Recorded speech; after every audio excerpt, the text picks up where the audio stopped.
Ok. Voilà, c'était un message de la baraque. Ah, on descend là, ok.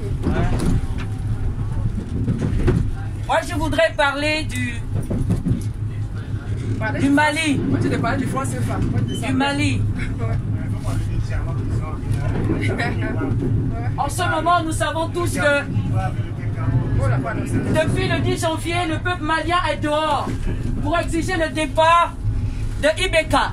Et Ibeka est soutenu par M. Emmanuel Macron, simplement pour sauvegarder les intérêts de la France.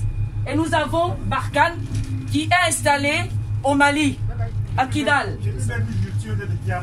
Donc nous disons il faut le départ de Barkhane. Nous exigeons le départ de Barkhane. Barkhane n'a rien à faire au Mali. Il n'y a pas une armée africaine ici en France pour faire quoi que ce soit. Nous exigeons le départ de Barkhane. Barkhane n'a rien à faire en Afrique. Barkhane n'a rien à faire en Afrique. C'est pourquoi nous manifestons. Le peuple malien est dehors depuis des mois. Et M. Emmanuel Macron a envoyé ses serviteurs de la CEDEAO pour que le peuple malien ne puisse plus manifester. Mais laissez-moi vous dire que ce peuple est déterminé. Ils iront jusqu'au bout. Ils iront chercher Ibeka dans son palais. Parce que Modibo Keïta, qui est le père de l'indépendance, a travaillé pour ce pays, pour la liberté de ce pays, pour la démocratie.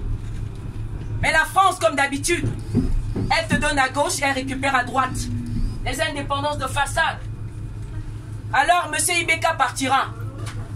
Ceux qui ont des oreilles, qui sont à côté de M. Emmanuel Macron, de M. Le Drian et tout le reste, sachez que nous irons jusqu'au bout. Ibeka va dégager. Il partira. C'est sûr. Même si Barkhane est là, on se battra jusqu'au bout. Comment vous pouvez concevoir que les FAMA, ce sont les forces armées maliennes. Ces forces armées maliennes n'ont pas droit d'arriver à Kidal, qui est une région du Mali.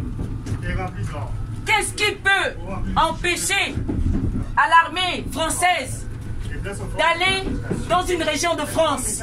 Est-ce qu'il y a une armée africaine qui empêche à l'armée française d'accéder à une région ici? Non. Nous disons on en a marre, il faut que ça cesse. Arrêtez de dire que voilà, nous venons ici parce que nous souffrons chez nous. On ne souffre pas chez nous. Ce sont vos dirigeants qui nous imposent des dictateurs. S'il y a beaucoup de Maliens ici, c'est pas que le Mali est pauvre, non. C'est la politique menée par l'Élysée. Et il faut que ça cesse. Il faut que ça cesse. Nous, on veut bien retourner chez nous. On veut bien que nos fils arrêtent de traverser la Méditerranée et venir ici. À la porte de la chapelle, beaucoup dorment dehors. Pourquoi? Parce qu'ils fuient tout justement ces guerres. Ils fuient tout justement le chômage, la souffrance que les politiciens français nous imposent. Donc sachez bien, on est bien chez nous. Mais ce sont vos politiques qui nous imposent des dirigeants corrompus, criminels, terroristes. C'est pourquoi nous sommes là, pour faire passer le message clair. Oui, ça c'est le cas du Mali. Au Cameroun, un grabataire dirige ce pays depuis plus de 38 ans. Il y a une guerre sanglante qui se passe dans le Nozo. Cette région, elle est anglophone. Depuis 4 ans, des femmes enceintes sont éventrées, des petits-enfants brûlés. Simplement parce que cette région demande un peu plus de justice. Des jeunes doivent aller à l'école. Tous les jeunes veulent l'instruction. Il faut des universités, il faut des maternités, il faut des écoles. Il faut tout ça. Tout ce que vous avez ici en France. C'est ce qu'ils demandent aussi. Mais Biya ne veut pas le leur donner.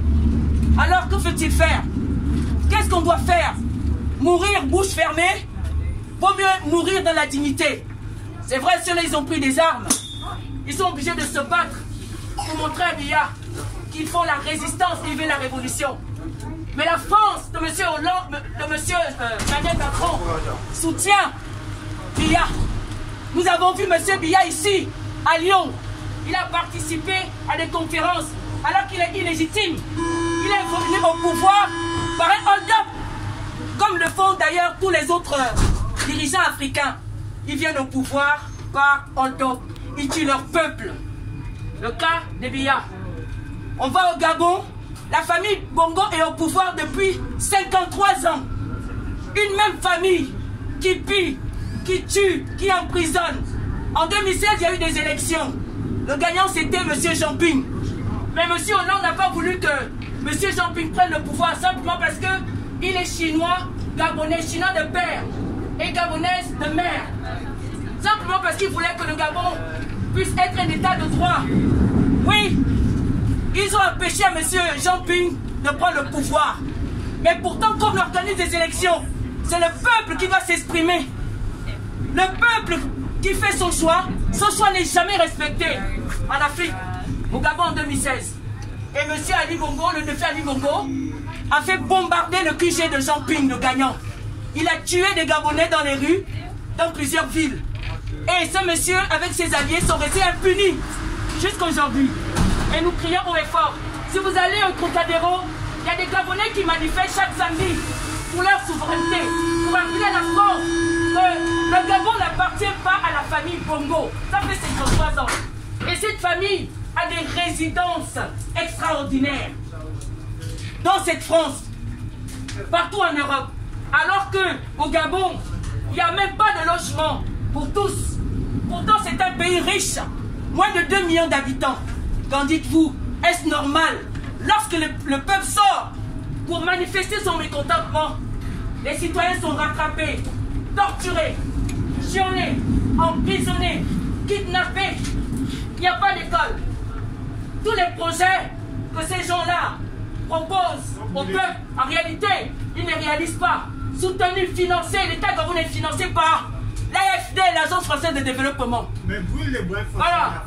Donc, nous crions notre ras-le-bol et nous voulons que le peuple français sache ce qui se passe chez nous. Si nous sommes là, c'est parce que ça ne va pas. Et c'est parce que ce sont vos dirigeants qui soutiennent les nôtres, les mal élus, les illégitimes.